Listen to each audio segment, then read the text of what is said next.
Business की कुछ ताजा खबरें आज की इस छोटी सी वीडियो में। आज की फर्स्ट न्यूज दो बेस्ट फ्रेंड के बारे में है, जो कि है इलॉन मस्क और सैम ओल्टमैन, जिनके बीच इस वक्त ई लफड़ा चालू हो चुका है एक दूसरे की कंपनियों को खरीदने के लिए। जिसमें कि सबसे पहले शुरुआत करी इलॉन मस्क ने ओपन एआई को खरीदने के लिए, जहां पर कि उन्होंने ओपन एआई को खरीदने के लिए $97.4 बिलियन का ऑफर दिया, और जिसको की स्ट्रेट फॉरवर्डली सैम ओल्टमैन ने मजाक बनाते हुए मना भी कर दिया। उन्होंने डायरेक्टली ट्विटर पर ट्वीट किया कि no thank you but we will buy Twitter for $9.74 billion if you want. Basically से इनकी नहीं धन्यवाद, पर हम आपका ट्विटर बाय कर सकते हैं $9.74 बिलियन के लिए अगर आप चाहते हैं तो। यहाँ पे एक तरीके से सैम ओल्टमैन ने इलॉन मस्क का मजाक बनाया $9.74 बिलियन की वैल्यूएशन देकर, क्योंकि आप सभी को अगर पता हो तो इलॉन मस्क ने ट्विटर को $44 बिलियन के आसपास खरीदा था, और इस वक्त करंट वैल्यूएशन ट्विटर की कितनी डाउन हो चुकी है ये हम सभी को ही पता है। तो सैम ओल्टमैन ने $9.74 बिलियन देते हुए उनका मजाक बनाया, और इसका जवाब देते हुए इलॉन मस्क ने नीचे लिखा स्विंडलर। और इसी चीज पर एक व्यक्ति ने इन दोनों के स्क्रीनशॉट लेते हुए ट्वीट किया, तो वहां पर भी इलॉन मस्क ने सैम ओल्टमैन को स्कैम ओल्टमैन कहा।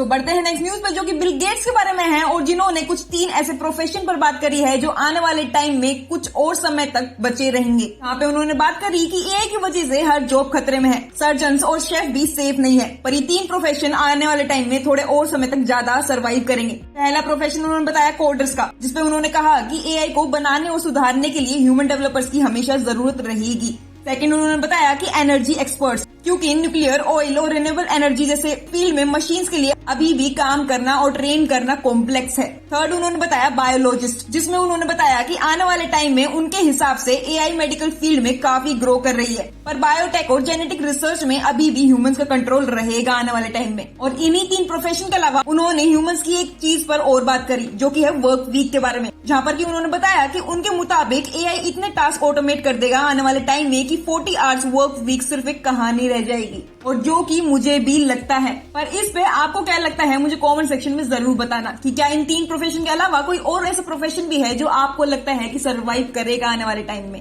बढ़ते हैं नेक्स्ट न्यूज पर, जो कि मुकेश अंबानी जी और एक एक्स क्रिकेट स्टार के बारे में है, जिन्होंने मिलकर एक नई स्पोर्ट्स ड्रिंक ब्रांड को लॉन्च कर दिया है। और मुकेश अंबानी जी की रिलायंस ने इसको लॉन्च किया है क्रिकेट स्टार, जिनका की नाम मैं आपको आखिरी में बताऊंगी। लेकिन उससे पहले 10 रुपए में बिकने वाली 150 ml की बोतल आपको आने वाले टाइम में भारी मात्रा में दिखने वाली है, क्योंकि इसने पार्टनरशिप कर ली है आईपीएल फ्रेंचाइजी के साथ। यानी कि अब आपको आने वाले आईपीएल 2025 में ये ड्रिंक काफी भारी मात्रा में दिखने वाली है। और अगर पार्टनरशिप के बारे में बात करी जाए तो इसने पार्टनरशिप करी है Lucknow super giants, Sunrisers Hyderabad, Punjab Kings, Gujarat Titans और मुकेश अंबानी जी की खुद की फ्रेंचाइजी मुंबई इंडियंस के साथ। और इससे रिलायंस का टारगेट है $1 बिलियन का स्पोर्ट्स बेवरेज मार्केट बनाने का अगले 3 सालों में। और इन एक्स क्रिकेट स्टार का नाम है श्रीलंका के मुरलीधरन। बढ़ते हैं नेक्स्ट न्यूज पे, जो कि $3 बिलियन के ऑफर के बारे में है, जो कि दिया गया है ओपन एआई के सीईओ सैम ओल्टमैन को जेल से। आपने सही सुना, जेल से उनको $3 बिलियन को इन्वेस्टमेंट का ऑफर आया है। अभी किसने दिया है वो मैं आपको आगे बताऊंगी, लेकिन उससे पहले इस डील के बारे में और अगर बात करी जाए तो एक कॉनमैन ने सैम ओल्टमैन को जेल से $3 बिलियन इन्वेस्ट करने का ऑफर दिया है, जिसमें कि उन्होंने बताया कि $1 बिलियन अभी दे दूंगा और बाकी के $2 बिलियन आने वाले 5 सालों में। और जब उनसे पूछा गया कि आप इतने पैसे कैसे कमाते हैं, तो उन्होंने कहा कि उनके ऑनलाइन गेमिंग और बैटिंग बिजनेस से हर साल वो $3 बिलियन कमाते हैं। और इन कॉनमैन का नाम है सुकेश। अब अगर आपको सुकेश के बारे में नहीं पता तो मैं आपको बता दूं, ये कुछ टाइम पहले बहुत ज्यादा सुर्खियों में बने हुए थे अपनी गर्लफ्रेंड जैकलीन की वजह से, जिसपे बहुत सारा बवाल भी हुआ था। और इससे पहले उन्होंने करण जौहर के धर्मा प्रोडक्शन में भी 70% से खरीदने का ऑफर दिया हुआ है, और जैकलीन के लिए हॉलीवुड स्टूडियो में $135 मिलियन का इन्वेस्ट करने का भी वादा किया था इन्होंने। तो सुकेश जी बहुत मोटी फर्म है, और ओपन एआई के सीईओ सैम ओल्टमैन की पीआर टीम को भी मानना पड़ेगा कि उनका नाम इंडिया की जेल तक भी पहुंच चुका है, और उनको वहां से भी भर भर के बिलियंस ऑफ डॉलर्स के ऑफर आ रहे हैं। बढ़ते हैं नेक्स्ट न्यूज पे, जो कि एक खराब न्यूज है पूरी क्विक कॉमर्स इंडस्ट्री के लिए, जिसमें कि ज़ेप्टो, ब्लिंकिट और स्विगी इनसमार्ट का बिजनेस खतरे में है, क्योंकि एक नए स्टार्टअप ने बहुत बड़े क्लेम किए हैं कि वो 10 मिनट के अंदर डिलीवरी कर देंगे। यानी कि अब चुटकियां बजाकर आपको लोग भी घर पे डिलीवर हो जाएंगे। जिसके फाउंडर निमिषा चंदा ने अनाउंस करते हुए एक्स पर लिखा कि it's over for Blinkit, Zomato and Instamart, क्योंकि अब से ह्यूमंस की भी डिलीवरी 10 मिनट में हो जाएगी। पर इस न्यूज में एक कैच है कि क्या ये सच में ह्यूमंस डिलीवर कर रहे हैं, तो इसका जवाब है नहीं। तो टॉपमेट जो इनका स्टार्टअप है वो एक एक्सपर्ट गाइडेंस प्लेटफॉर्म है, जो कि आपको 10 मिनट में इंडस्ट्री एक्सपर्ट से डायरेक्ट एडवाइस दिलाता है। तो ये कंसल्टेंसी टाइप कंपनी है, ना कि ये क्विक कॉमर्स में आते हैं। हालांकि आते हैं एक तरीके से, क्योंकि ई डिलीवरी कर रही है आप लोगों को, ह्यूमंस की आपको कंसल्टेंसी सर्विस प्रोवाइड करने के लिए। अब इस पूरी न्यूज को जब मैंने पढ़ा ऊपर से नीचे तक, तो मेरा इंटरेस्ट स्टार्टिंग में बहुत ज्यादा बना हुआ था। जैसे जैसे मैंने नीचे पढ़ा तो मेरा इंटरेस्ट बिल्कुल कम हो गया, क्योंकि ये किस चीज के बारे में है ये मैंने आपको बताया ऑलरेडी। लेकिन फिर भी इस न्यूज ने मेरे को फोर्स किया इसको कवर करने के लिए, क्योंकि फाउंडर का दिमाग देखिए आप, उन्होंने कैसी मार्केटिंग टेक्निक यूज की है कि सारे बड़े से बड़े न्यूज मीडिया कंपनियों ने इनको कवर किया है, उनको फ्री की रीच मिली है। बस एक ट्वीट ने इनको इतनी ज्यादा रीच दे दी। फाउंडर में दिमाग तो काफी है, और मैंने भी इसीलिए इस न्यूज को कवर किया। तो चलिए बढ़ते हैं नेक्स्ट न्यूज पे, जो कि है L&T के चेयरमैन एस.एन. सुब्रमण्यम के बारे में, जिन्होंने फिर से एक स्टेटमेंट दे दी है। लेकिन अब की बार उन्होंने कोई कंट्रोवर्शियल स्टेटमेंट नहीं दी है। उन्होंने लेबर क्लास के ऊपर बात करी है, जिसमें कि उन्हें ऐसा लगता है कि गवर्नमेंट की वेलफेयर स्कीम्स की वजह से लेबर क्लास माइग्रेट करने को तैयार नहीं है, जिसकी वजह से उनको अपने बिजनेस में बहुत सारी शॉर्टेज फेस करनी पड़ रही है लेबर क्लास को लेकर। उन्होंने ये भी कहा कि मुझे अपने स्टाफ का एट्रिशन रेट इतना ज्यादा बोदर नहीं करता जितना कि उनको लेबर्स की अवेलेबिलिटी ना होना करता है। इस पर उन्होंने एग्जैक्टली ये कहा कि एज एन ऑर्गेनाइजेशन हम एम्प्लॉय करते हैं 2.5 लाख स्टाफ और 4 lakh labour at any given point of time, और एट्रिशन रेट मुझे इतना बोदर नहीं करता अपने स्टाफ में जितना कि मुझे लेबर्स की अवेलेबिलिटी ना होना करता है। और साथ में उन्होंने ये भी कहा कि labour is not willing to move for the opportunity, क्योंकि local economies are doing well, और शायद ये गवर्नमेंट स्कीम्स की वजह से भी हो सकता है। और इसके साथ उन्होंने ये भी बताया कि L&T के पास एक स्पेशल HR टीम है जो कि लेबर्स को रिक्रूट करती है, लेकिन फिर भी इस वक्त उनके लिए हायरिंग चैलेंजेस और भी ज्यादा बढ़ते चले जा रहे हैं। लेबर क्लास भी रीलोकेशन से बच रही है।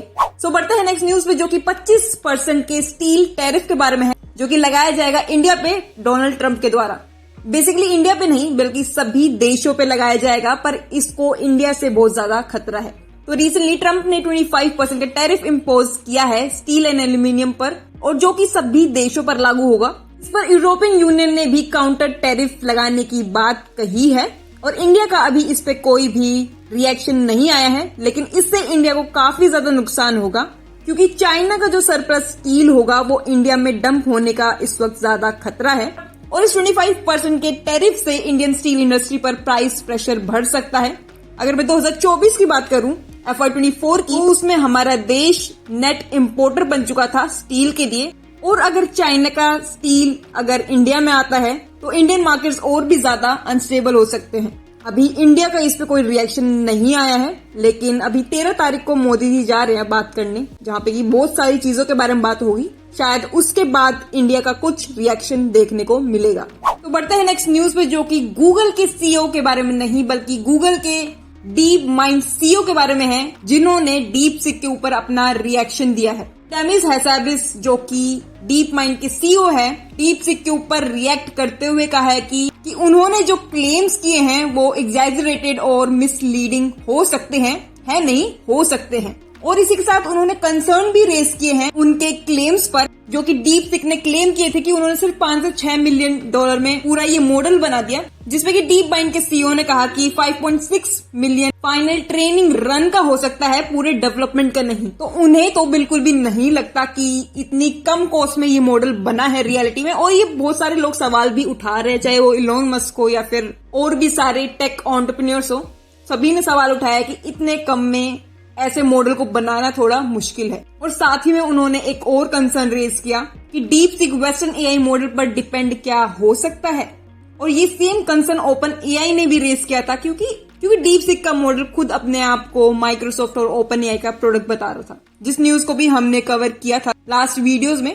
तो सवाल तो डीप सिक के ऊपर बहुत ज्यादा उठ रहे हैं। साथ ही में डेटा सिक्योरिटी को लेकर भी डीप सिक खतरे में है इस वक्त बहुत सारी कंट्रियों में। इंडिया में तो ऑलरेडी बैन कर दिया है ऑफिशियल कामों के यूज करने के लिए, जो कि गवर्नमेंट के होंगे। उसके अलावा यूएस ने भी अपना पक्ष सामने रखा है कि हम भी यूज ना करें किसी भी तरीके से हमारे गवर्नमेंट के ऑफिशियल वर्क में।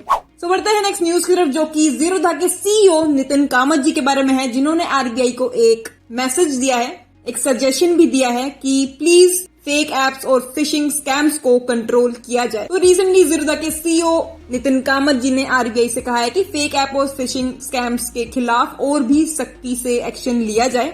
उन्होंने ये भी कहा है कि AI के बढ़ते यूज से साइबर फ्रॉड्स और भी डेंजरस हो गए हैं, जैसे कि जिसमें कि fake banking, brokerage, payment apps users को ट्रैप कर रहे हैं इस वक्त। और हाल ही में आरबीआई ने अपना खुद का .bank.in डोमेन लॉन्च किया है, जो सिर्फ ऑफिशियल बैंक्स के लिए यूज होगा, जो कि हेल्प करेगा टू प्रिवेंट डिजिटल फ्रॉड। जिस पर नितिन कामत जी ने रिएक्ट करते हुए ये कहा कि और भी चीजों की जरूरत है इस वक्त, क्योंकि एआई बहुत ज्यादा ही खतरनाक हो चुका है। और इसके कुछ एग्जाम्पल्स रिसेंट में हम देख भी चुके हैं। किसी की भी वीडियो, किसी के साथ कुछ भी, सब बनवा सकते हो आप एआई से, चाहे वॉइस हो या कुछ भी हो।